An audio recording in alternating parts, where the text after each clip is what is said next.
If you love pinks and purples, then this is the bouquet for you. What I love about this bouquet is the contrast between the darker purples and the lighter purples, as well as the pinks, and then the nice touch with the hypericum berries. So follow along and watch me make this bouquet. Let's go over the supplies that we'll need for today's bouquet. We have half of a floral cage, some floral tape, some ribbon, and some corsage pins to hold the ribbon onto the bouquet. And of course, my favorite pruning shears. And all the supplies I'm mentioning here, there are going to be links below if you'd like to purchase any of these things. And I also have some scissors to cut the ribbon with.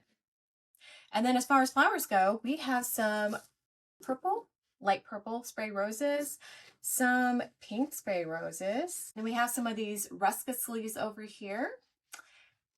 And over here we have some hypericum berries, some really nice dark purple carnations. Over here we have some bicolor roses. We're going to use this floral cage to keep the flowers exactly where we want them, because typically when you're putting a bouquet together, the stems kind of shift a little bit, and this will really help with that. So I'm going to decide what I would like in the center bouquet, and that is going to be these berries here. So I will stick these in and have it about 6 inches or so from the top of the cage. And then what I'm going to do is try to fill out the outer edges first, and then I will fill in the rest of it. So let's take some of these bicolor roses next. And of course, as you're sticking them through, you can remove any leaves that will be in the way. And as you do this and you place them into the floral cage, try to observe the dome shape, because that's what you want to maintain.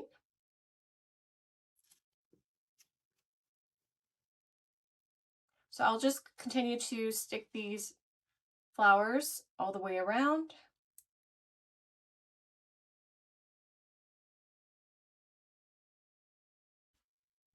You'll notice that I started off with doing the 4 edges around the center stem, and now it helps for the cage to stay pretty much where I want it.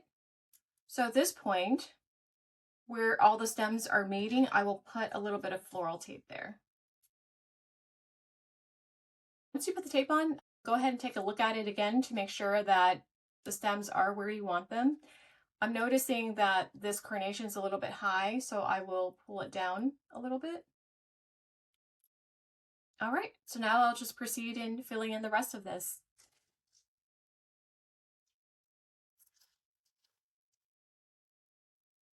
When you are adding your greenery, allow the greenery to poke up about 1.5 inches or so, because you do want to be able to see them.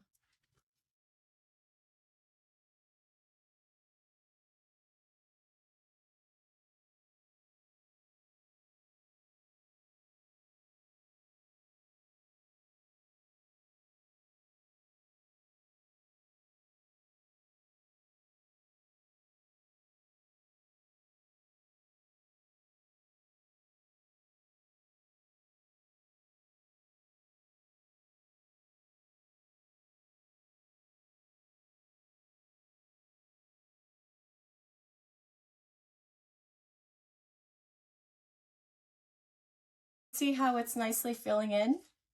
And of course, I still need to add additional stems. And if you're enjoying these videos, I'd like for you to subscribe, because I have videos coming out twice a week.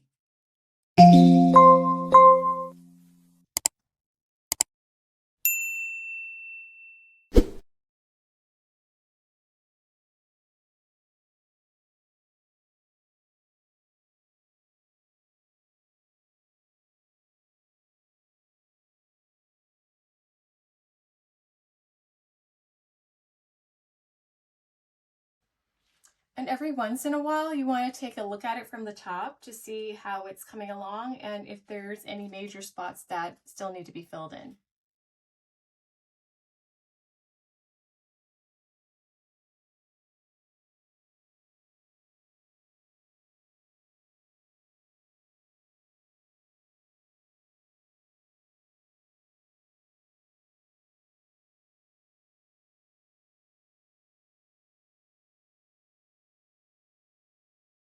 As you're working along and you see some of the roses or flowers are a little bit lower than you want them to be, you can just pull them back on up.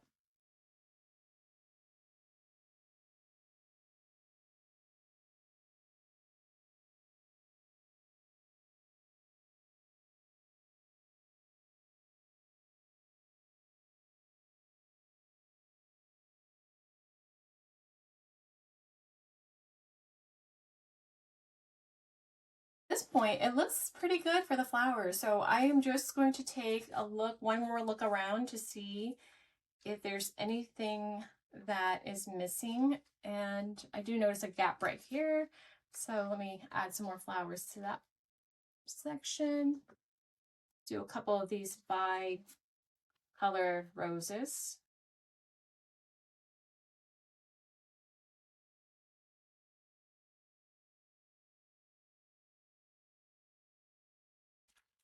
Okay, so once you're done, we're going to put a nice green collar around this bouquet, and for that you can just stick these right here on the outside of the bouquet all the way around. And of course, any leaves that are below this point where all the stems meet, you can just strip those off.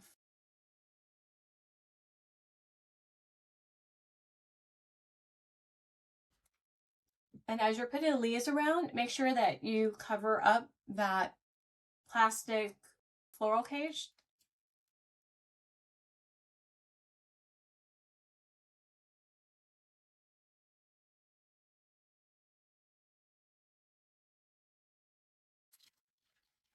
All right, we have the greenery around, and the next step would be to wrap this, but I am going to cut off some of these longer stems just because they're making it a little bit difficult to work with. I will put on some floral tape before I put on the ribbon. So I went around with the tape about 5 times just because I want to make sure that it is nice and solid and all together. And then at this point, I am going to cut the stems down to where I would like them. So I'm going to hold the bouquet as if the bride were to hold the bouquet, and let's see, so maybe about here, and then I would allow for a couple inches below, so that would be right about there. Okay, now that we have the stems cut, I'm going to decide which side I believe is the prettiest side of the bouquet, because that's where we will put the row of corsage pins on the front side of the ribbon. And I will say that this is the pretty side. So I will start the ribbon on the back side. So just hold the ribbon with your thumb and bring it on back around. And I will wrap this around a couple of times. When you have the ribbon back to the front side of the bouquet, decide where you'll have the row of corsage pins. So I'm deciding right here, and wherever that line of pins will be, I will cut about 1/2 inch beyond that point because I want to be able to fold the ribbon back. Okay, so just fold it on back so you don't see the cut edge.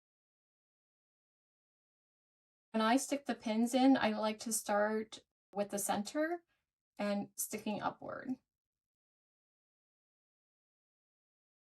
I'm going to be using 3 pins for this bouquet. Sometimes when the pins are a little bit too difficult to insert, just go ahead and readjust and push it in a different direction. After I put in the last pin, I do like where it's located, but I want to space the middle one a little bit better. So I'm going to pull that out and reinsert it. And there we have our finished bouquet. I hope you enjoyed this lesson.